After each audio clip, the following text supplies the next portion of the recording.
Kira Rudik is a deputy of the Ukrainian Parliament who's leader of the Golos Party. Kira, good to talk to you again. What did you make of this meeting yesterday between Donald Trump and Volodymyr Zelenskyy? Hello, Iain, and thank you so much for having me. It's very hard to access the result of the meeting if we do not see the result. I know everybody exhales with after seeing that the meeting didn't go bad, because there is always a chance that President Trump will get emotional and President Zelensky and things will go south. And it did not happen. However, does this handshake and saying that things went very well, does it really change the situation here on the ground?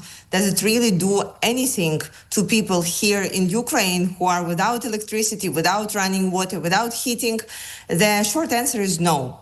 If we are talking on a very practical note, we will see if something is getting out of this when we will take a look at the delegation that Russia provides to this next round of discussions or whatever will happen. It's very likely that nothing will happen, and that for another 2 or 3 weeks we will not hear anything, and Ukraine will continue saying we are ready for peace, and Russia will continue saying that they are preparing something. Because if you look at it right now, it's all going Russia's way in the matter that they want to escape sanctions that President Trump threatened them with, and they are successfully doing so. And there is no reason for him to say, well, I will impose sanctions right now, because Russia is saying we are ready to negotiate. This is very upsetting. That's true. However, I want to comment on something that you said earlier, Iain, that Putin wants to see Ukraine successful and help rebuilding.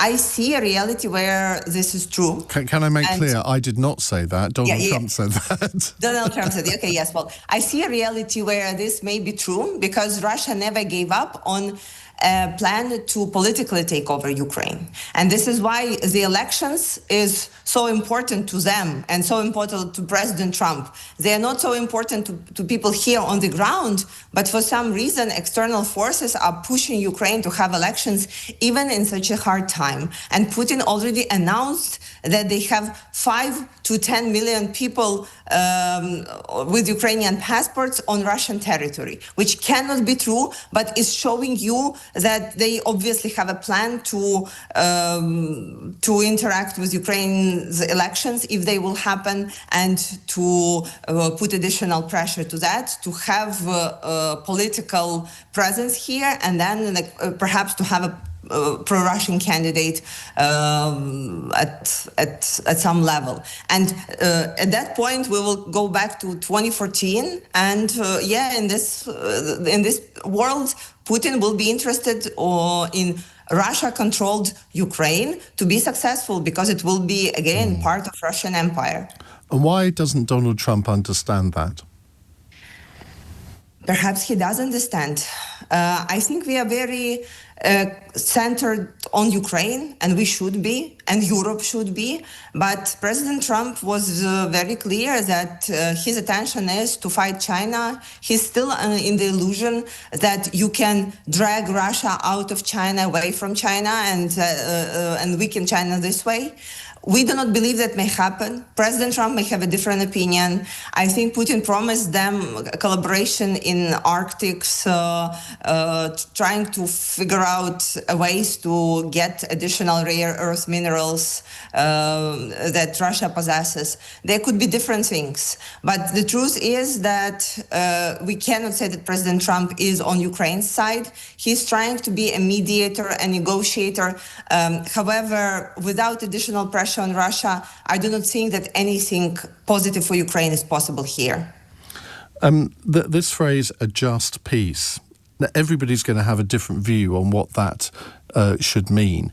It does seem as though President Zelensky has shifted ground a little bit in terms of what he might be willing to consider. But for the bulk of the Ukrainian people, I mean, if Zelensky came back from one of these meetings and said, look, we've got to accept that Russia is not going to give up its claims in the Donbass, what would the reaction of the Ukrainian people be to that? it will be a very negative reaction. Basically, that's why President Zelensky is not agreeing to give up on Ukraine's territory. First thing is because then he will be politically done. And second is because he simply doesn't have the rights, according to Ukrainian constitution, to give up anything.